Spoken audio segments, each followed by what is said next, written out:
एक बार परम पूज्य गुरुदेव वंदनीय माता जी को सभी ऋषि सत्ताओं को गायत्री मंत्र के साथ में नमन करते हैं।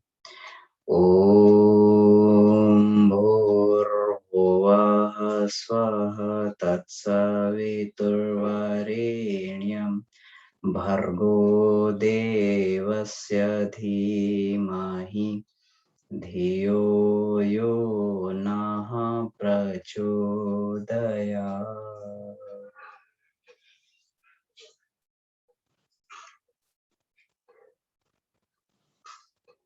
गायत्री स्मृति के अक्षरों की चर्चा के क्रम में हम लोग आज जो है व और रे शब्द की दो अक्षरों की चर्चा करेंगे। गायत्री मंत्र एक जीवन जीने की आचार संहिता है। मनुष्य पशु से नर से देवता कैसे बने, ये गायत्री मंत्र हमें सिखाता है, और सिखाता नहीं, वहां बलात् प्रेरित भी करता है। वेदों में अनेक ऐसे मंत्र हैं जो अच्छी शिक्षाएं देते हैं, मनुष्य को अच्छा आचरण करने की सीख देते हैं, नैतिकता पर चलने का संदेश देते हैं, महामानव बनने का संदेश देते हैं। लेकिन शायद ही कोई ऐसा मंत्र हो जो सिखाने के साथ में प्रेरणा भी दे, धकेल भी दे उस पथ पर। गायत्री यही करती है। गायत्री मनुष्य के अंतःकरण में विवेक तो प्रदान करती है, उसको आगे बढ़ने के लिए ज्ञान तो देती है, साथ में उस मार्ग पर धकेलती भी है, उस मार्ग पर बलात् आगे भी ले चलती है। गायत्री का प्रचोदया शब्द गायत्री का प्रचोदया शब्द हमारे अंतःकरण में यही करता है, प्रेरणा देता है आगे सतत बढ़ने के लिए। और प्रेरणा का जीवन में बहुत बड़ा महत्व है। अगर केवल ज्ञान और प्रेरणा ना हो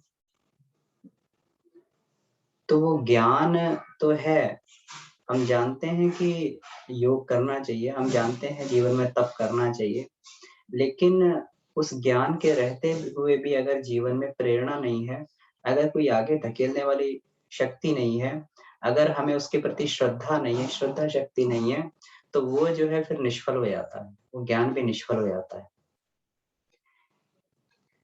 ज्ञान अगर शंकर है तो शक्ति पार्वती है, और इन दोनों के समन्वय से ही मनुष्य अपने हृदय में देवत्व को स्थापित करता है और ईश्वर का साक्षात्कार करता है, अपने मूल स्वरूप का साक्षात्कार करता है। रामायण में दूसरे नंबर का श्लोक जो कहता है, भवानी शंकरं वंदे श्रद्धा विश्वास रूपिणे याभ्याम बिनम न पश्यन्ति सिद्धा स्वन्तस्तमीश्वरम्। हमारे जो ये भगवान शंकर और इनकी माँ पार्वती की जो हम लोग पूजा करते हैं, वो हमारे श्रद्धा विश्वास का प्रतीक है। विश्वास करते हैं किसी चीज का ज्ञान होना, जब हमें ज्ञान होता है तो विश्वास होता है कि हाँ, ये वस्तु संसार में है, ये वस्तु का अस्तित्व संसार में है। विश्वास होता है ज्ञान के द्वारा, और श्रद्धा के द्वारा उस चीज को प्राप्त किया जाता है, उसकी ओर आगे बढ़ा जाता है। श्रद्धा धकेलने वाली शक्ति है।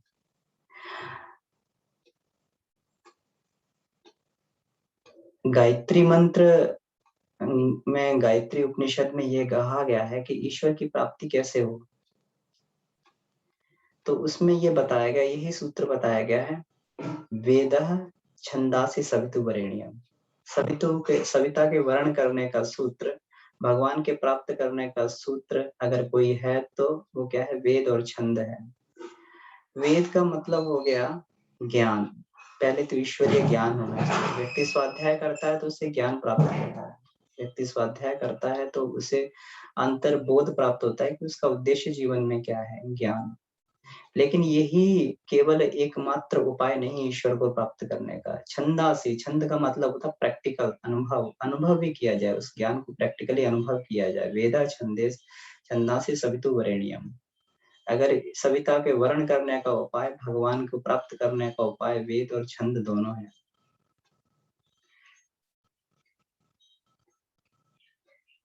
तो अपने हृदय में विराजमान ईश्वर का हम लोग ईश्वर का साक्षात्कार तभी कर सकते हैं जब दोनों शक्तियों को सम्मिलित रूप से इसका प्रयोग किया जाए। और गायत्री जो है, गायत्री मंत्र अपने जीवन में ये दोनों प्रकार की शक्तियों को प्रदान करता है साधक को। इसीलिए साधक जो है भौतिक चीज़ों को प्राप्त करता हुआ सांसारिक चीज़ों का भी आनंद लेता है, जिसको हम लोग अथर्ववेद के मंत्र में, गायत्री मंत्र में कहा गया है, ओम स्तुता मया वरदा वेद माता प्रचोदयन्ता। पाव मानी ये जो है मंत्र पहले पवित्र बनाता है, सारे दोष दुर्गुणों को हटा देता है। व्यक्ति जो है, सालों व्यक्ति वो निकल जाते हैं, व्यक्ति जप करता रहता है, ध्यान करता रहता है, पूजा करता रहता है, उसे जो है उसे कुछ अपने अंदर कोई परिवर्तन दिखाई नहीं देता है। लेकिन धीरे-धीरे यह मंत्र जो है उसके अंतःकरण की मलिनता को नष्ट कर देता है। और अंतःकरण की मलिनता को नष्ट करके जब वो ज्ञान उसके बाहर उसको अनुभव होना चालू हो जाता है, तब लगता है कि हाँ, इस मंत्र का प्रभाव है। तो सबसे पहले तो ये मंत्र जो है व्यक्ति को पवित्र बनाता है, और पवित्र बनते उसका दूसरा जन्म होता है। लोग कहते हैं, अरे ये व्यक्ति का इतना सडन चेंज कैसे आ गया? वो सडन चेंज नहीं था, वो धीरे-धीरे वो मंत्र की शक्ति अंदर काम कर रही थी। उसके अंतःकरण की मलिनता को दूर कर रही थी। द्विजानाम आयु प्राणाम, उसकी आयु बढ़ जाती है। आयु का अर्थ ये नहीं है कि उसका जो है आयु 50 साल से 100 साल हो जाए, ये आयु का अर्थ नहीं है। अध्यात्म में आयु का अर्थ अलग होता है। अध्यात्म में आयु का अर्थ है कि हमने जीवन जिया तो हमारा जीवन कितना मूल्यवान रहा। हमने जीवन को कितने सार्थक उद्देश्यों के लिए जिया, ये अध्यात्म में आयु का मतलब रहता है।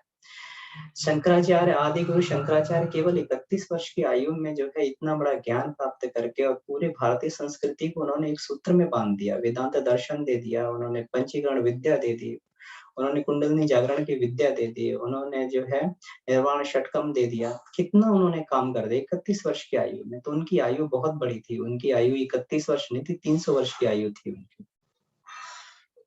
इसी प्रकार से स्वामी विवेकानंद ने जो काम 38 वर्ष की आयु में कर दिया, 38-39 वर्ष की आयु में कर दिया, शायद ही कोई व्यक्ति उतना काम जो है उसको अगर समय मिले तो शायद ही 1000 वर्षों में ना कर पाए।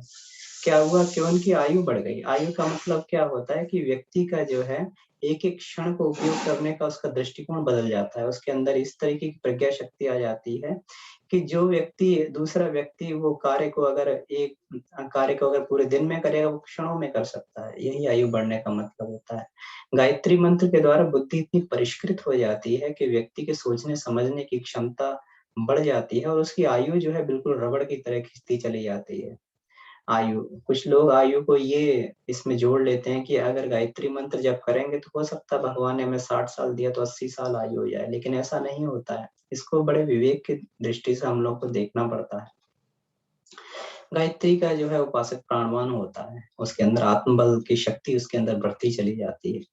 और यह आत्मबल की शक्ति उसको अलग-अलग जो जगह पे जो उसको मुसीबतें उसको आती हैं, कठिनाइयाँ आती हैं, विपत्तियाँ आती हैं, उनमें जो है उसका मार्गदर्शन करती है, उसको आगे बढ़ाती है। प्रजाम पशुम कीर्तिम, उसको सभी प्रकार की जो है उसके घर परिवार में साधन संपदा उसको प्राप्त होती है, घर परिवार में उसको जो है श्रेष्ठ संतान प्राप्त होती है। कीर्तिम द्रविड़म ब्रह्म रसम, धन की भी प्राप्ति होती है, द्रविड़म ब्रह्म वर्चसम, और उसको ब्रह्म तेज की प्राप्ति होती है। ये दो, बाकी सब अध्यात्म भौतिक उपलब्धियां हैं, ब्रह्म वर्चस और ब्रह्म तेज। ब्रह्म वर्चस मह्यम तत्व ब्रह्म लोकम, यहाँ उसको रहते रहते ही ब्रह्म वर्चस प्राप्त होता है। मतलब वो संसार को जो है यहाँ रहते रहते ही जो है ब्रह्म वर्चस के माध्यम से स्वर्गीय सुख की उसको अनुभूति होती है, संसार में आनंद की अनुभूति होती है। ब्रह्म वर्चसम, उसके अंदर जो है उसके शरीर में उसके भौतिक शरीर में उसके निष्ठा बढ़ जाती है, स्थूल शरीर में निष्ठा बढ़ जाती है, सूक्ष्म शरीर में उसके प्रज्ञा बढ़ जाती है और कारण शरीर में श्रद्धा बढ़ जाती है। यही ब्रह्म वर्चस का काम होता है। ब्रह्म वर्चस जहाँ जाता है तो वहाँ जो है अपना काम करता है और इस संसार में रहते हुए व्यक्ति उस आनंद को प्राप्त करता है, जिसके लिए हम लोग तरह-तरह की वस्तुओं को इकट्ठा करके हम लोग उस आनंद की खोज करते हैं। ब्रह्म वर्चस मह्यम दत्तवृत ब्रह्मलोकम, और उसके शरीर छोड़ने के बाद में भी जो है फिर वो गायत्री में उस ब्रह्म में ही विलीन हो जाता है। तो ये इसीलिए गायत्री मंत्र की महिमा को जो है बार-बार गाया गया है और सारे के सारे वेद जो है इसी का विस्तार मात्र है। तो ये एक इकलौता ऐसा मंत्र है जो व्यक्ति को ज्ञान भी देता है और आगे बढ़ने की प्रेरणा भी देता है। कंप्लीट इसमें व्यक्ति जो है भौतिक उन्नति भी करता है और अपनी आत्मिक उन्नति भी इसमें व्यक्ति करता हुआ चला जाता है। शायद ही संसार में कोई ऐसा मंत्र हो। लेकिन करता कैसे है? करता तभी है जब उस अपने जीवन में गायत्री मंत्र की आचार संहिता को अपने जीवन में बैठाता है, अपने उसको आत्मसात करता है। और ये जो है गायत्री स्मृति जो एक-एक अक्षर की जो प्रेरणा है, एक-एक अक्षर की प्रेरणा है, एक-एक अक्षर की प्रेरणा के माध्यम से व्यक्ति अपने जीवन को उस गायत्री के अनुरूप ढालता हुआ चला जाता है। ये विस्तृत रूप है और गुरुदेव ने तो इसकी जो है 24 इसकी जो है किताबें भी इसकी लिखी हुई हैं। तो इसमें ये व का जो है नारी की महानता करके इसमें गुरुदेव ने इसका पुस्तक लिखी व शब्द की व्याख्या करते हुए। तो इसमें गायत्री मंत्र में कहा गया है ये व शब्द की व्याख्या करते हुए कहा गया है, वद नारी विनाम्न को अन्यो निर्माता मनुसंतते। कहो नारी के बिना मनुष्य का निर्माता कौन है? अर्थात कोई नहीं है। महत्तुम रचना शक्ति स्वस्य न्यार्या ही ज्ञायताम्। नारी को अपनी रचना अब नारी निर्मात्री है तो उसको अपनी रचना शक्ति का बोध होना चाहिए, उसको अपनी रचना शक्ति का महत्व समझना चाहिए। जब मनुष्य पैदा होता है तो पिता के वीर्य और माता के रस से उसकी जो उत्पत्ति होती है। गर्भ में जो है शिशु जब रहता है तो गर्भ में शिशु पूरा का पूरा माता से ही पोषण लेता है, माता से ही पूरा का पूरा रक्त ग्रहण करता है, उसी से जो उसकी जो है मांस, मज्जा, अस्थियाँ जो भी बनती है माता के रस से ही बनती हैं। और उसके बाद में भी जो है जब बच्चा पैदा हो जाता है, मनुष्य पैदा होता है तो उसके बाद में भी माता जो है अपने स्नेह से, अपने जो है अपने दुग्धपान से उसको धीरे-धीरे, धीरे-धीरे उसको उसका पोषण करती हुई चली जाती है। तो ये केवल रचना शक्ति केवल माता में ही है। माता के अंदर भगवान ने इतनी सहिष्णुता दी है कि बालक मल-मूत्र का त्याग करता है, बालक कैसा भी कार्य करता है, लेकिन माता जो है कभी उसके प्रति घृणा नहीं करती। पिता को अगर बोल दिया जाए पिता को अगर यह बोला जाए कि अब कि बच्चे ने मल-मूत्र का त्याग कर दिया है और उसको साफ कर दिया जाए, सफाई कर दिया जाए, उसके मल-मूत्र के सने कपड़ों को धो दिया जाए, तो शायद ही जो है पिता ये कार्य को कर पाएगा। उसको घृणा लगती है, लेकिन माता जो है बड़े ही उससे स्नेह से उसके मल-मूत्र को साफ करती हुई और उस बच्चे को जो है फिर अपने स्नेह से उसको दुग्धपान करवाती है। ये शक्ति केवल और केवल नारी में है। और नारी में ये शक्ति भगवान ने दी हुई है। भगवान ने उसको दी हुई है कि निर्माण करने की शक्ति जो है, ये नारी में इसलिए नारी की महानता जो है अद्भुत है। लेकिन नारी अगर अपनी इस निर्माण करने की शक्ति को भूल जाती है, तो फिर जो है आगे आने वाली मनुष्यता का जो है भविष्य अंधकारमय हो जाता है। नारी अपनी महानता को जाने और इसका जो मुख्य कर्तव्य है, ये ठीक है कि आज के समय में हमारे बहुत सारे भौतिक उत्तरदायित्व हैं, हमारे बहुत सारे सांसारिक उत्तरदायित्व हैं। अभी इस समय में जो है इतनी महँगाई होने के कारण जो है नर और नारी दोनों को जो है ये अर्थ शक्ति का उपार्जन करने के लिए उनको प्रयास करना पड़ता है। लेकिन इस स्थिति में भी जो ईश्वर ने मुख्य दायित्व नारी को दिया है, वो है मनुष्य का निर्माण, बच्चों का निर्माण करना। तो उस दायित्व को भी जो है अपना निभाते रहना चाहिए और पुरुष को भी ये मान के चलना चाहिए, पुरुष को भी इस दायित्व को निभाने में नारी का सहयोग करना चाहिए। अगर नारी घर रह के भी अगर वो बच्चे का पालन-पोषण कर रही है, अगर बच्चे का विकास कर रही है, तो ये पुरुष को यह नहीं सोचना चाहिए कि घर में रहते हुए जो है ये एक गौण कार्य है। ये एक बहुत बड़ा कार्य है जो कोई भी संसार में कोई कुछ नहीं कर सकता। हम चाहे कितना भी पुरुष चाहे कितना भी जो है बाहर रहता है, अर्थ शक्ति को अर्जित करता है, पैसे को धन कमाता है, लेकिन फिर भी उसका ये कार्य जो है नारी की महानता के आगे गौण होता है।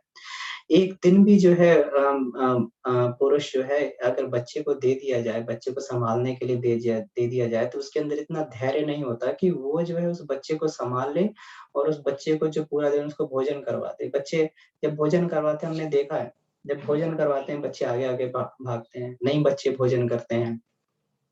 बच्चे जो है तरह-तरह के जो है जिद करते हैं। तो इतना इतना पुरुष में इतनी सहन शक्ति नहीं होती, इतना धैर्य नहीं होता कि वो बच्चे को प्रेम से और करके उसको भोजन भी करवाए, उसको जो है आगे उसका जो है उसको जो भी जो है उसको अब मलमूत्र कर रहा है तो उसको भी साफ करे और ये पुरुष में शक्ति नहीं, ये केवल नारी के अंदर ही ऐसी शक्ति है, नारी के अंदर ही इतना धैर्य है कि जो बड़े ही स्नेह से, बड़े ही प्रेम से उसको सारा अपना दुग्धपान करवाते हुए भी, उसके उसकी गंदगी को साफ करते हुए भी और उसके आचरण को भी गढ़ती है, उसके आचरण को भी गढ़ती है, उसको प्रेरणा देती है। ये केवल और केवल बालक अपनी माता से, इसलिए माता को प्रथम गुरु बोला गया है। इसलिए नारी को हमारी संस्कृति में बहुत महान बताया गया है। तो ये नारी की ही महानता है जो हमारे यहाँ जो है इतने महापुरुषों ने जन्म लिया, जिन नारियों ने अपनी इस रचना शक्ति को समझा, जिन नारियों ने अपनी इस रचना शक्ति को समझा, उन नारियों ने फिर इस भारत भूमि में जो है नए-नए भारत भूमि में महान रत्नों को जन्म दिया। सती मदालसा का उदाहरण हम सब लोग जानते हैं। उन्होंने किस तरीके से क्या 4 महान पुत्रों को उन्होंने कहा कि जो मेरी कोख से एक बार जन्म ले लेगा, फिर वो किसी दूसरे की कोख से उसको जन्म लेने की आवश्यकता नहीं पड़ेगी। ये सती मदालसा का प्रण हुआ करता था। शिवाजी की माँ जीजाबाई ने किस प्रकार से शिवाजी को गढ़ा, महाराणा प्रताप की माँ ने किस प्रकार से महाराणा प्रताप को गढ़ा। तो इसी तरीके से जो है ये जो मनुष्य की महानता है, इसकी निर्मात्री केवल और केवल नारी है और हम सभी पुरुष वर्ग को भी इस बात को समझना चाहिए कि अगर नारी अगर घर में रहकर भी अगर वो शिशु का निर्माण कर रही है, तो गौण कर्तव्य नहीं है। संसार में किसी में भी इतनी शक्ति नहीं है जो इ इस जो बालक का निर्माण कर ले, जो मनुष्य का निर्माण कर ले, तो इसकी महानता को समझते, उसका सम्मान करते, उस कार्य में हम सभी को सहयोग करना चाहिए। तो ये जो है वह शब्द जो है हमें इस बात की प्रेरणा देता है। इसके बाद में रे शब्द का इसमें अक्षर की व्याख्या करते हुए कहा गया है, रेवेव निर्मला नारी पूजनीयाम सताम सती कि रेवेव रेवेव कहा गया है नर्मदा नदी को कि नर्मदा के समान पवित्र नारी की मनुष्य को पूजा करनी चाहिए। पवित्र नारी की मनुष्य को पूजा करनी चाहिए। यतो हि सैव लोको अस्मिन्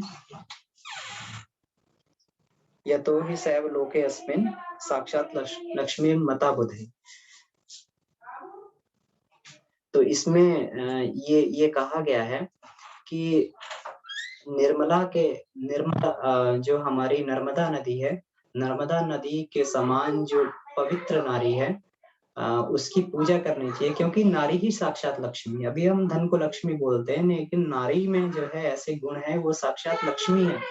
एक बड़ी अच्छी कहावत कही जाती है कि अगर गाँव में प्रचलित है, अगर जो है पुरुष जो है फावड़ा लेके भी जो है घर में गड्ढा खोदता है तो घर को गिरा नहीं सकता। अगर नारी जो है सुई से भी अगर थोड़ा-थोड़ा कुरेदने लगती है तो घर जो है उसको गिरा सकती है। ये नारी में क्षमता इसीलिए इसको हमारे संस्कृति में गृह लक्ष्मी बोला गया है। गृह लक्ष्मी बोला गया है और अगर निर्मल नारी ये जो है निर्मल नारी क्यों कहा गया? नर्मदा के समान नारी की तुलना क्यों की गई है? वो इसलिए की गई है नारी जो है स्वभाव से ही पवित्र है। हो सकता है कभी-कभी कुछ अशुद्धियाँ उसके साथ में लग जाती हैं, जिस प्रकार एक स्फटिक मणि होती है और स्फटिक मणि को जिस रंग के पास में रख दिया जाए अ, जिस घर का वो रंग होता है, तो उस घर के रंग के कारण जो है स्फटिक मणि का रंग वैसा दिखने लगता है। लेकिन अगर उसको वहाँ से निकाल दिया जाए, तो फिर वो जो है स्फटिक की तरह वो चमकने लगती है। तो इसी तरीके से नारी के लिए इसमें कहा गया है कि नारी स्वभाव से पवित्र हो सकता है कभी न कभी उसके साथ में कुछ ऐसी परिस्थितियाँ रही हों, कुछ अशुद्धियाँ उसके साथ में लग जाएँ, लेकिन कभी भी जो है इन अशुद्धियों के कारण जो है उसके व्यक्तित्व से नारी के व्यक्तित्व से घृणा नहीं करनी चाहिए।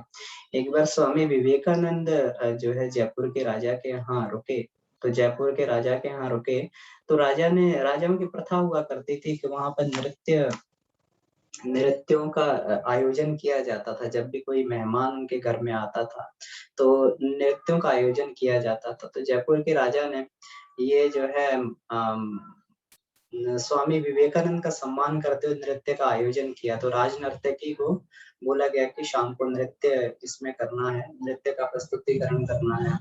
तो उस समय स्वामी विवेकानंद तो बड़ा ही इन सब चीज़ों के प्रति जो है इसको उनके अंतर में विरोध था इन सब चीज़ों के प्रति, नारी के स्वरूप के प्रति उनके अंदर एक घृणा का भाव था। तो जब राजनर्तकी जब नृत्य करने के लिए शाम को आई, जब उसने प्रारंभ किया, तो उसने देखा कि स्वामी विवेकानंद नहीं थे, तो उसके अंदर इतनी इतनी करुणा का भाव उत्पन्न हुआ, उसके अंदर इतना जो है इतना जिसे हम कह सकते हैं कि अपराध बोध हुआ, तो उसने उसने ये गीत गाना चालू कर दिया कि प्रभु मेरे अवगुण चित्त न धरो, प्रभु मेरे अवगुण चित्त न धरो, समदर्शी है नाम तिहारो। तो इसमें जब उन्होंने गाया, जब स्वामी विवेकानंद ने उसकी ये करुण पुकार सुनी, तो उनकी आंखों से आंसू आने लगे और वो भागकर जो है फिर वहां पर गए और क्षमा मांगी। तो तो भले ही नारी में अगर कोई अवगुण आ जाता है या कुछ होता है तो परिस्थितियों वश होता है, लेकिन लेकिन ऐसा नहीं है कि उसका स्वभाव भी यही है। वो उसको भगवान ने जो है स्वभाव से पवित्र बनाया हुआ है और पवित्र बनाया हुआ है, और जब अपने मूल स्थिति में आती है तो पवित्र ही होती है। निर्मल जो नर्मदा नदी के समान वो पवित्र होती है। इसमें हम लोग जानते हैं कि आम्रपाली जो है नर्तकी थी, वेश्या थी, लेकिन वो क्या है, वो फिर बुद्ध की भिक्षु बन गई। तो ये जानते हुए कि अगर कहीं कोई इसमें, तो स्वामी विवेकानंद का जब दृष्टिकोण बदल गया इनके प्रति, जब दृष्टिकोण बदल गया, तो स्वामी रामकृष्ण परमहंस का दृष्टिकोण, एक बार स्वामी रामकृष्ण परमहंस से कोई व्यक्ति ये कहने लगा कि वेश्याएं, देखिए वेश्याएं जो है इसमें खराब होती हैं, वेश्याएं जो है ये संसार में दुश्चरित्रता को फैलाती हैं, नैतिकता का पतन करती हैं। तो उन्होंने कहा वेश्याएं नहीं करती हैं, उनका वेश्याओं की तो इतनी बड़ी इस संसार में भूमिका है कि ये जो पुरुष वर्ग है, जो लंपट, कामी और इस तरह का पुरुष वर्ग है, वो ढाल की तरीके से खड़ी हैं और वो जो है अ, सती सच्चरित्र नारियों के सतीत्व की रक्षा करती हैं। अगर वो ढाल बनकर नहीं खड़ी रहेंगी तो जो है पुरुष का पशुत्व उन पर टूट पड़ेगा। एक ढाल बनकर वेश्या जो है हमारे समाज में खड़ी है और जो है वो उनको अपने ऊपर इसका झेल कर, इस मुसीबत को झेल के और उनके सतीत्व की रक्षा करती हैं। तो ये दृष्टिकोण जो है, जब व्यक्ति महान बन जाता है तो उसका दृष्टिकोण जो है नारी के प्रति बदल जाता है और वो जान जाता है कि नारी जो है हमेशा स्वभाव से पवित्र होती है, हमेशा जो है हृदय से निर्मल होती है। परिस्थितिवश हो सकता है उसमें कभी कुछ न कुछ इम्प्योरिटीज जुड़ जाती हैं, लेकिन फिर भी अपने मूलतः स्वरूप में वो पवित्र ही होती है। तो इसीलिए इसी को हमें यह मानकर, कभी भी किसी नारी को कभी इस तरह की घटना हो जाती है, जब कोई नववधु घर में आती है और उसको वैधव्य हो जाता है, तो कभी भी किसी प्रकार से भी उसको यह दोष नहीं देना चाहिए कि इसके भाग्य के कारण जो है ये हो गया। हमेशा जो है नारी के प्रति एक सम्मान की दृष्टि रखनी चाहिए। तो इसी तरीके से ये जो है गायत्री के रे और व शब्द जो है नारी की महिमा को ही समर्पित हैं। तो इनसे प्रेरणा लेते हुए हम सदैव सदैव परम पूज्य गुरुदेव ने अपने जीवन में आदर्श रखा। वंदनीय माता जी का, उन्होंने जो उनको माता जी कहा करते थे, मातृत्व, उनको मातृत्व का दर्जा दिया करते थे। जब भी परम पूज्य गुरुदेव माता जी कभी आया करती थी, कभी भी जीने से चढ़ा करती थी, तो गुरुदेव उनके लिए एक जल का गिलास लेके खड़े रहा करते थे उनके सम्मान में, कि माता जी बहुत कार्य करती हैं, थक जाती हैं और उनको अपने हाथ से जल दिया करते थे। तो ये परम पूज्य गुरुदेव ने हमारे सामने जीवन में बहुत बड़ा आदर्श रखा और इस आदर्श को रख के ही जो है उन्होंने जो है, क्योंकि वो कहा करते थे कि आगे आने वाली सदी नारी सदी है।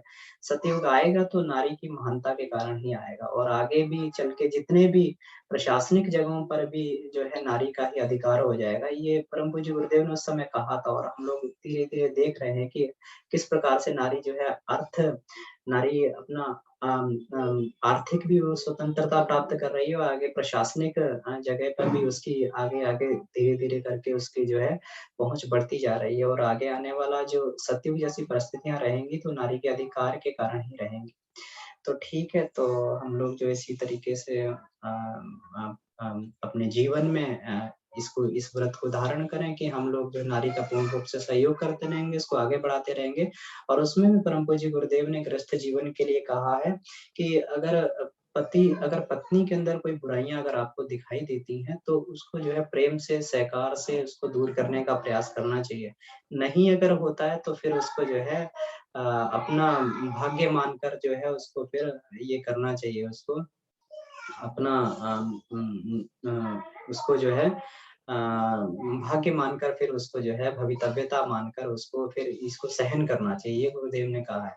एक बड़ा ही इसमें सुंदर उदाहरण है इसमें ये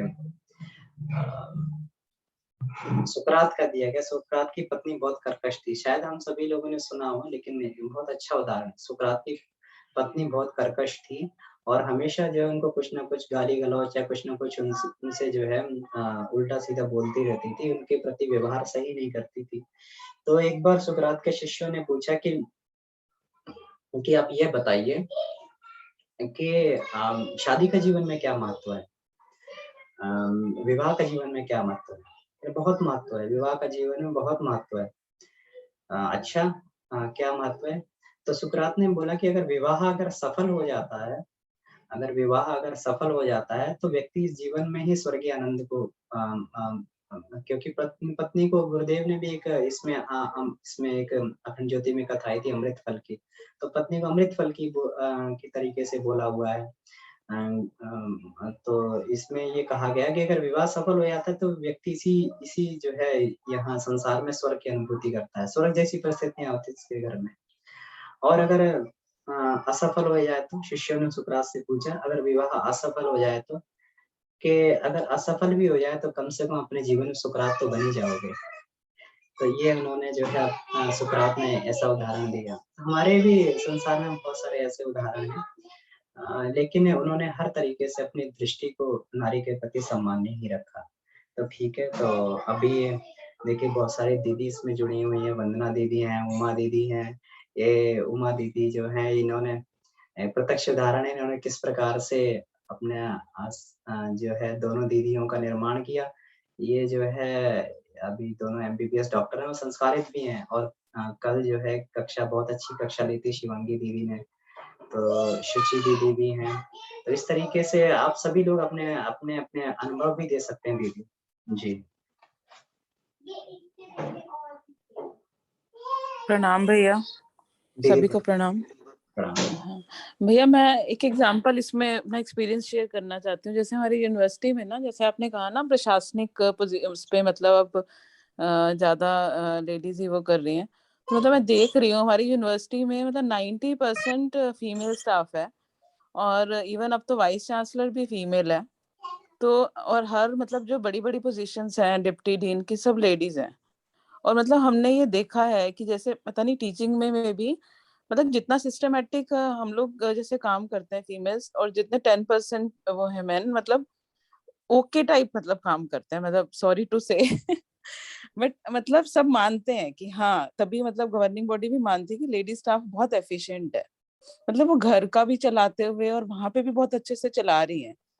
तो अब वो क्या शक्ति है नारी की पता नहीं, मतलब मे बी इस जॉब के लिए ज्यादा सूटेबल है, बट वो हमने देखा है। मतलब अगर किसी को हम वही काम किसी जेंट्स को देते हैं मेल स्टाफ को, तो उतना एफिशिएंटली या उतना मतलब एकदम करेक्टली वो नहीं होता डेटा जितना कि लेडीज कर पाती हैं। अब वो क्यों है आई डोंट नो। आप इस पे कुछ बोलना आपने चाहते बिल्कुल हैं? ठीक कहा दीदी। तो उसमें भी ये है कि क्योंकि नारी के अंदर धैर्य और सहनशीलता भगवान ने दी हुई है और किसी परिस्थिति में घबराती नहीं है और वो जो है अपना काम इसीलिए एफिशिएंटली कर लेती है क्योंकि सहनशीलता बहुत है। और कहीं पे भी कोई कठिनाई आ जाए तो धैर्य और सहनशीलता ही दो ऐसे टूल होते हैं जिनसे व्यक्ति जो है अपनी एफिशिएंसी को बना के रखता है और ये गॉड गिफ्टेड है नारी के लिए। हाँ जी, हाँ जी भैया। आपने बहुत अच्छा एग्जाम्पल दिया दीदी और धीरे धीरे यही होने वाला है। आगे आगे नारी का ही आधिपत्य आगे आगे बढ़ने वाला। दी शुचि दीदी आप कुछ कह रही थी? जी। प्रणाम भैया, सभी को प्रणाम। भाई वंदना दी का ही आंसर करना चाह रही थी भैया कि नारी के अंदर एक्चुअली सहन शक्ति बहुत है। वो कहाँ से आती है परमात्मा जाने। अब मुझे लगता है कि इसमें माता पिता और हमारे समाज का बहुत बड़ा योगदान रहता है कि बचपन से ही जब से पैदा होते हैं तब से वो कुछ स्टेटमेंट इस तरीके के आते रहते हैं, कुछ उनकी परवरिश इस तरीके की होती रहती है कि त्याग और सहनशीलता ऐसी बन जाती है कि चीजों के साथ एडजस्ट करने का, अपमान बर्दाश्त करने का, ना गलत हो तो भी एक्सेप्ट कर लेने का, तो ये चीजें कहीं पे भी एक्चुअली झुकने की क्वालिटी जो होती है ना वो आपको खींच ले जाती है और वो सारे सिस्टम में काम करती है एक्चुअली, चाहे वो घर हो या आपका समाज हो, कॉलेज हो दीदी का या जो भी। हालांकि आजकल लड़कियां बड़ी एरोगेंट भी हो रही हैं और इसमें जो दीदी कह रही थी कि है हाई पोजीशन पे, इसमें मैं जो देख रही हूँ उसमें थोड़ा सा दिक्कत भी आ रही है क्योंकि मेल ईगो जो अपने जो सोसाइटी का भी पैरामीटर वो चेंज नहीं हो पा रहा है, तो उसमें इस तरीके का मतलब है जिसका थोड़ा सा अभी जिन लड़कियों के अंदर सहनशीलता वाला कह लीजिए नहीं है, तो वहां पे दिक्कत है कि अभी एडजस्टमेंट नहीं बैठ पा रही है। मुझे ऐसा लगता है कि नारियों को बराबरी देने वाले में पुरुष उस लेवल पे भी शायद सोच नहीं पा रहे हैं, तो वो चीज का थोड़ा सा मुझे लगता है। और कहीं न कहीं बस मुझे सहनशीलता ही समझ में आती है कि इतना अद्भुत है कुछ परमात्मा का दिया हुआ, नहीं तो लड़के विदा होकर शायद ससुराल जाते हैं अपने, उनके अंदर इक्वालिटी कुदरती नहीं है कि इस चीज को समझ सकें, किसी को एक्सेप्ट कर सकें, ये कुदरती रूप से ही है, मुझे ऐसा लगता है जो है। और दूसरा एक चीज लग रहा था भैया कि मतलब यही एडजस्टमेंट वाला ही मुझे थोड़ा सा नहीं समझ में आता है कि सामाजिक रूप से कैसे चेंज होना चाहिए जी बदलाव जो है। आपने जी जी बोला ना कि नारी की इतना काम करती है और जैसे बाहर का भी कर रही है, पुरुष को सपोर्ट करना चाहिए, लेकिन ये थॉट में नहीं दिखता, बहुत रेयर दिखता है। एक होता है कि प्रैक्टिकली आप कुछ लोग कर भी लें, लेकिन एक जो भावनात्मक ये रहता है वो कैसे चेंज आएगा इस लेवल पे, तो मतलब इसमें आपका क्या सुझाव है? जी, दीदी वो भावनात्मक रूप से चेंज इस तरीके से आएगा क्योंकि परिस्थितियाँ बदल रही हैं। तो पुरुष के पास कोई भी ऑप्शन ऐसा नहीं रह जाएगा कि धीरे-धीरे क्योंकि ये कहते हैं ना गुरुदेव कहते हैं कि तुम खुद बदल जाओ, नहीं तो फिर परिस्थितियाँ ऐसी आएँगी कि बदलना पड़ेगा। तो आगे परिस्थितियाँ ऐसी आएँगी कि पुरुष वर्ग के पास में नारी को सहयोग करने के अलावा कोई चारा नहीं रह जाएगा, उसको करना ही पड़ेगा। तो यही है तो इसमें यही जो है नियंता की व्यवस्था होती है कि जो काम हम सहजता से उसको स्वीकार कर लें, तो उसको ये कहा जाता है, उसको लायक बेटा कहा जाता है कि मतलब इसने जो है हमारी बात को सहजता से स्वीकार कर लिया। तो गुरुदेव ने कहा था बेटा आगे आने वाली सदी जो है नारी की सदी है, तो बहुत सारे जो है हम लोग गायत्री परिवार में बहुत सारे लोग जो हैं इस बात को या कहीं पर भी इस बात को स्वीकार करते हैं, नारी को प्रधानता देते हैं, गृह लक्ष्मी का देते हैं, सहयोग भी करते हैं हर एक चीज़ में। लेकिन जो नहीं समझ पा रहे तो फिर उनके लिए महाकाल की दंड व्यवस्था होती है दीदी। तो दंड व्यवस्था जो जो व्यक्ति बात से नहीं समझता तो फिर साम-दाम दंड भेद की नीति जो है ब्रह्म की ईश्वर की रहती है, तो उसको फिर दंड व्यवस्था के द्वारा समझाया जाता है। तो ये ईश्वर की व्यवस्था है। हम लोग जो है जो उनका गुरुदेव का कथन है उसी के हिसाब से हम लोग आगे चलते रहे। नारी को जो है इसमें दहेज के नाम पे और इस सब चीज़ों पे ना तिरस्कृत किया जाए, उसको जो है भरपूर सम्मान दिया जाए घर में। और नहीं होगा तो फिर जो है आगे चल के फिर परिस्थितियाँ ऐसी बन रही हैं कि मजबूरी में व्यक्ति को करना पड़ेगा, परिस्थितियोंवश करना पड़ेगा। भैया भैया हाँ प्रणाम। दीदी प्रणाम, देखिए उमा दीदी बता रही हैं। जी दीदी। हाँ भैया, मैं अपना दीदी लोगों ने जो रखा है उस पे एक बहुत ही कारगर और एकदम एक्सपीरियंस जो मैंने किया है वो रखूंगी। जी, मेरी जी। शादी हुई मैं बिहार में हमारे परवरिश हुआ और हमारे फैमिली का माहौल बहुत ही खुला था और बहुत ही मतलब एक दूसरे की भावना की कदर करना, बहुत ज्यादा मतलब प्रेम में बंधा हुआ परिवार मायके का। बट हमारी शादी हुई यूपी में, जहां पे मैंने देखा भैया कि मतलब हर एक बात में डिफरेंशिएट था। हर अपने बच्चों में ही माता पिता करते थे, तो मुझे एक लगता था कि मैं एक दूसरी दुनिया में आ गई। लेकिन मेरा क्या हुआ भैया वहां, और चूंकि हमारा समाज पुरुष प्रधान है तो निश्चित तौर पे सडन हम चेंज नहीं कर सकते। और ये सारी चेंजेस मुझे जो लगा सिर्फ और सिर्फ सम्मान देने से हुआ है। मेरे घर में आज मेरे घर घर ही नहीं, मेरे समाज में भी। और मुझे क्या हुआ कि इसको चेंज करने में अपने अंदर बहुत सारे चेंजेस लाने पड़े, क्योंकि पहले मेरा भी ईगो एक रहता था मन में, कहती नहीं थी, बट अंदर रहता था कि ऐसा क्यों करते हैं लोग, ऐसा। जब तक मेरी दृष्टि दूसरे पे रही, तब तक मैं सब चीज शालीनता से करते हुए अंतर व्यथित रहती। और जिस दिन से इस दृष्टि को चेंज किया और खुश, मतलब चलो ठीक है, उनका स्वभाव है परिवार में, क्योंकि गुरुदेव की एक साहित्य मैंने पढ़ा था कि जो जैसा है उसको उसी रूप में स्वीकार करो। तो इस तरह से मुझे पारिवारिक चीजों में, और उसके बाद घर वालों ने ही कहना शुरू कर दिया। इवन हमारे घर में अगर मैं थोड़ी के लिए रूम में रह जाऊं तो लोग बोलेंगे जरूर उसकी तबीयत खराब है, नहीं तो वो रूम में रह ही नहीं सकती। फिर क्या होता था, बोलते थे लोग कि अरे ये गाड़ी डाउन हो गई तो बड़ी मुश्किल हो जाएगी। इस तरह से लोग करते थे। और मुझे समझ में नहीं आया कि हमारे घर में बच्चे अपने माता पिता की बात को भले टाल दे, बट नहीं, मेरी बातों को नहीं टालते थे। और जबकि मैंने कभी किसी पे ये नहीं किया। और मुझे लगता है वर्क प्लेस में भी कहीं ना कहीं भैया, जब दिल से दिल को राहत होती है, क्योंकि हमारी दोनों बेटियां जाती हैं, आके मुझे कहती हैं कि माँ पीजी जैसे हैं, मैनेजमेंट ऐसा करता है। हमने कहा बेटा, डू योर ड्यूटी, आप ईमानदारी से अपनी ड्यूटी कीजिए। एक दिन डांटेंगे, 2 दिन, जो मुझे फील हुआ। और देन निश्चित तौर पे, और आज वो 6 महीने से कर रही है, कह रही है कि माँ सचमुच मैंने अपना काम ईमानदारी से किया, और पता नहीं क्यों सब मुझे एक्स्ट्रा, जैसे मुझे नहीं भी मौका मिला तो मैं बोलती हूँ कि सर मुझे ये करने का मौका नहीं मिला, ड्यूटी आवर के बाद भी हमारे पीजीज हमें कहते हैं कि चलो ये तुम्हें सिखा देता हूँ। तो ये मैंने देखा है भैया। अब इस पे कहाँ तक मतलब क्या है वो आप लोग ये कर सकते हैं, इसलिए मैंने कहा मैं किचन में हूँ अभी, ब्रेकफास्ट बना रही हूँ क्लास के बाद, है ना। तो ये मुझे लगा कि मैं शेयर करूं आप लोगों से। ठीक है, प्रणाम भैया, सभी दीदी को प्रणाम। बहुत-बहुत धन्यवाद दीदी, आपने बिल्कुल अपना प्रैक्टिकल हम चाहे इतना नहीं सटीक बोल सकते हम लोग अपने से, लेकिन आपने प्रैक्टिकली किया है और प्रैक्टिकल के परिणाम दिखते भी हैं। तो उमा दीदी बैंगलोर से हैं, तो इनसे बहुत हम लोग सीखते रहते हैं। और जी वंदना दीदी और ये शुचि दीदी। भैया एक्चुअली वंदना, ये उमा दी जो कह रही है बात सच है। ये अनुभूति एक्चुअली 2 परिवार मिलता है, तो यूपी का परिवार हो, बिहार का हो, सबका कल्चर होता है एक्चुअली। तो वो डिफरेंसेस तो आते हैं, ये रहता है सेम टाइप का, ऐसे मेरे साथ भी है।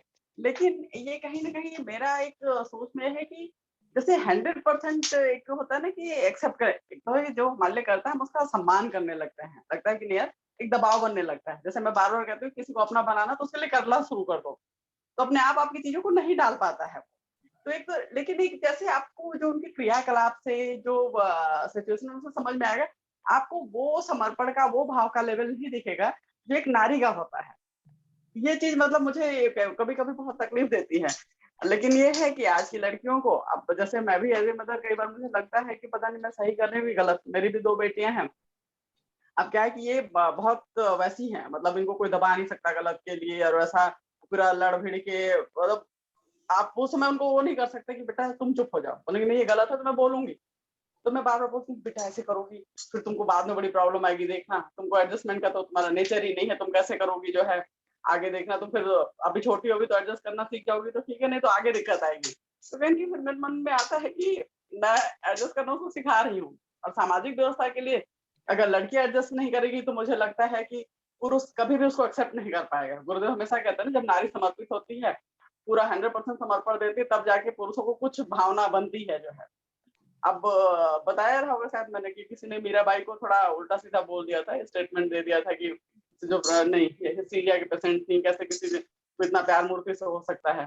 तो हम लोगों ने थोड़ा सा फेस दुखी बना करके वो कर दिया, और वो तुरंत फटाफट 2-3 ऑडियो बनाई और डाली। बोली कि जिसने भी कहा है ये हमारी संस्कृति का अपमान है, और ये डालो, और लेकर के पापा के फ़ोन से उसने ग्रुप में डाल दिया। मना करने के बावजूद, हालाँकि अब कोई 45 साल के बंदे को कोई 17 साल की लड़की जवाब देगी तो थोड़ा-सा तो हो जाता है। अब दुःख उनको हुआ, लेकिन जैसा अभी छोटी-छोटी चीज़ों में मुझे लगता है कि प्रैक्टिकली बड़ी प्रॉब्लम आती है, जिसमें सुधार के लिए बड़ा मतलब सूक्ष्म लेवल पे ही कि इनको एकदम अंदर से संस्कारित कर दिया जाए पुरुषों को, बिल्कुल जैसे गंगा जल पिला करके कि सारा थॉट चेंज हो जाए। मेरा ऐसा ही है, दीदी मुझे लगता है भावनात्मक दीदी कठोरता है। दी आप बिल्कुल सही कह रही हैं, लेकिन कभी भी बच्चियों को या अपने आप को अनैतिक के लिए सहने के लिए ना कहा जाए, क्योंकि क्या है ना दी, उस समय हम अपने शब्दों को शालीनता का संपुट देके कह सकते हैं। हमें जो मैंने किया है दीदी, मैं अपनी बच्चियों को कभी सहने के लिए अनैतिक को सहने का सलाह कभी नहीं देती, बट ये जरूर कहती हूँ कि बेटा तो कहने का वे होना चाहिए। आप किस ढंग से प्रस्तुत कर रही हैं जो सामने वाले को गलती का एहसास भी करा दे और शालीनता मेंटेन रहे, बड़े से शालीनता का, सम्मान का और छोटे से प्रेम का।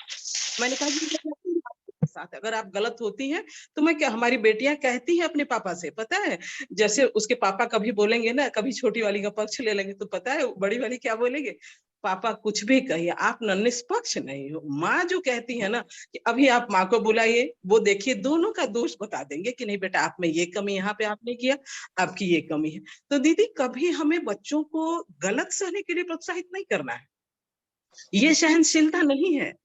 हम सहनशीलता वो है कि अपने शब्द को दीदी हम शब्दों से परिमार्जित करके उनकी गलती को बता दें, जैसा मेरा मानना है। हाँ दी सही कह रही हैं, लेकिन एक्चुअली वही है ना कि आप जैसे शब्द जब आप किसी को मना करते हैं, मतलब किसी चीज के लिए अगर आपका वैचारिक मतभेद है, ठीक है, ये एक तरीके का वैचारिक मतभेद है कि उसका देखने का अपना पर्सपेक्टिव है और इसका अपना पर्सपेक्टिव है, तो ना करने से ही, ना शब्द एक ऐसा है कि वो एक निगेटिव एनर्जी क्रिएट कर देता है। तो चाहे जितना भी प्यार से उसने जो भी बोला, उसने कहीं पे भी अपना हाइपर नहीं हूँ, हमसे तो हो रही थी कि ऐसे कैसे कोई बोल सकता है, बताओ इतने बड़े लोग, हम लोग भी अपनी संस्कृति का रिस्पेक्ट नहीं करते, उसमें उसने लेकिन कहीं ना कहीं वो चीज हर्ट करी। तो जी अब अनीति सहने का वही वो मेरा भी आदत नहीं है, तो उनके अंदर तो नहीं आएगा, लेकिन फिर भी दीदी नहीं सहने नहीं होने के बावजूद भी आपको कहीं ना कहीं सामाजिक व्यवस्था और चीजों की गरिमा बनाए रखने के लिए चुप रहना पड़ता है। आप उसका विरोध नहीं कर सकते, जो है उसको हाँ, तो सपोर्ट भी उस नहीं कर एक सकते, विरोध भी नहीं कर सकते, वहां पे चुप रह सकते हैं बस। तो हाँ, ये तो चीज का उसमें मुझे लगता होना। एक चीज कर सकते हैं ना दी, कि अगर हम लगता है कि यहाँ हमारा चुप रहना जरूरी है व्यवस्था के लिए, तो एक चीज अपने अंदर हम मैनेज कर सकते हैं कि उसको लेके हम ज्यादा टेंस ना, ये हम मैनेज कर सकते हैं। धीरे धीरे, सडन नहीं होगा दी, बट धीरे धीरे कर सकते हैं, जैसा मैं ये कर रही हूँ। ऐसा नहीं है कि मैं 100% सही हूँ, मतलब अपनी बात जो आपको बता रही हूँ ये, अब इसमें कहाँ तक ये है आपके, क्योंकि सबके सोच भी, सबका देखने का व्यू भी अलग अलग होता है ना। हाँ, तो इसमें एक बात और दीदी ये समझ में आती है। उस समय अपने विवेक का इस्तेमाल करके ही हैंडल कर सकता है। हाँ, है कि नहीं ठीक है मात्र। तो एक बात इसमें ये भी दीदी, आपकी चर्चा से एक बात ये भी समझ में आती है कि जो सहनशीलता और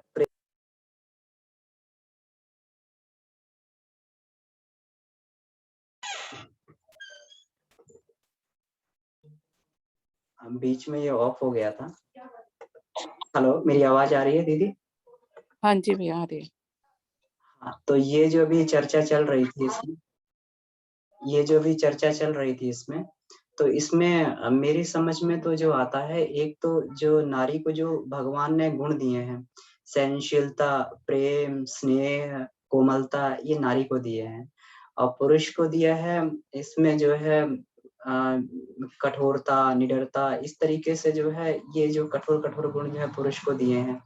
और इन दोनों के जो सामंजस्य से ही ये पूरी सृष्टि चलती है। तो जहाँ पर कठोरता की आवश्यकता होती है, वहां पर जो है पुरुष प्रधान गतिविधियां चलती हैं, और जहाँ पे कोमलता की आवश्यकता होती, स्नेह प्रेम की आवश्यकता होती, नारी प्रधान। तो इसमें गौण किसी को भी नहीं रखा गया है।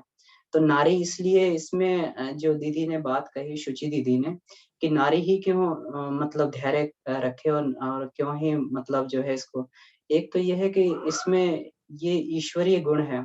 और दूसरी बात ये है कि अभी मुझे जो धीरे धीरे एक बात समझ में आती है कि अगर मान लो दो व्यक्ति क्रोधित हैं, और क्रोधित होने के बाद में कोई व्यक्ति अगर किसी बात को सहन करके और चुप रह जाता है, तो मुझे लगता है वो व्यक्ति ज्यादा बड़ा है। क्योंकि कोई व्यक्ति क्रोधित है, कोई अपनी चीज थोपने का प्रयास कर रहा है, और अगर कोई व्यक्ति अपनी चीज थोपने का प्रयास कर रहा है, तो इसका मतलब वो जो आवेश के वशीभूत है, उसका अपने ऊपर नियंत्रण नहीं है। उसका अपने ऊपर नियंत्रण नहीं, तो दूसरे पे दूसरे को नियंत्रित करने का प्रयास कर रहा है।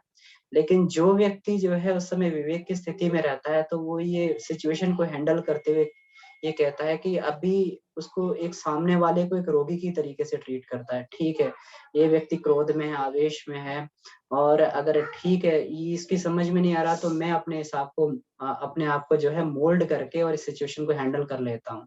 तो वो व्यक्ति जो है विवेकशील होता है, समझदार होता है, और उसके समझदारी के कारण जो है ये जो आगे ये स्थिति आने वाली थी वो बच जाती है।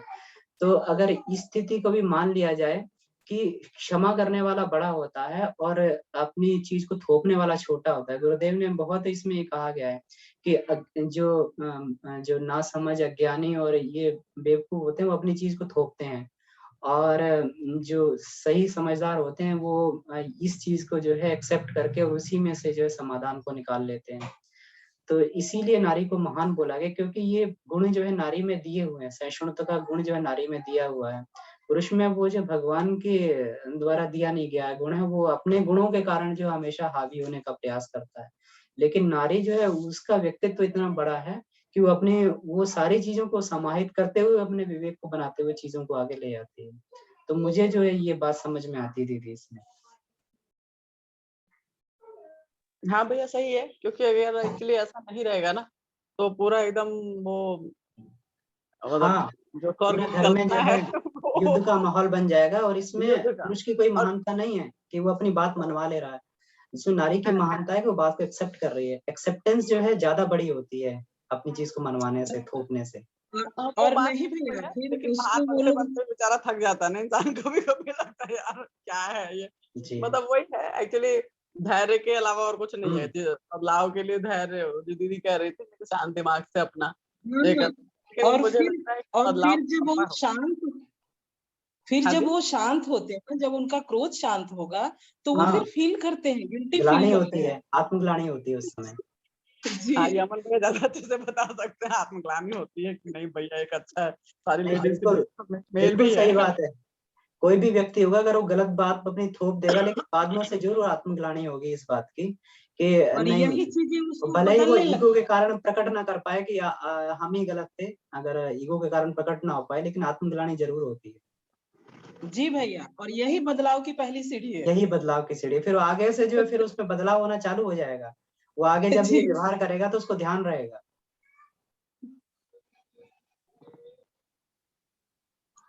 ठीक है भैया, मुझे निकलना भी है थोड़ा ठीक आज है।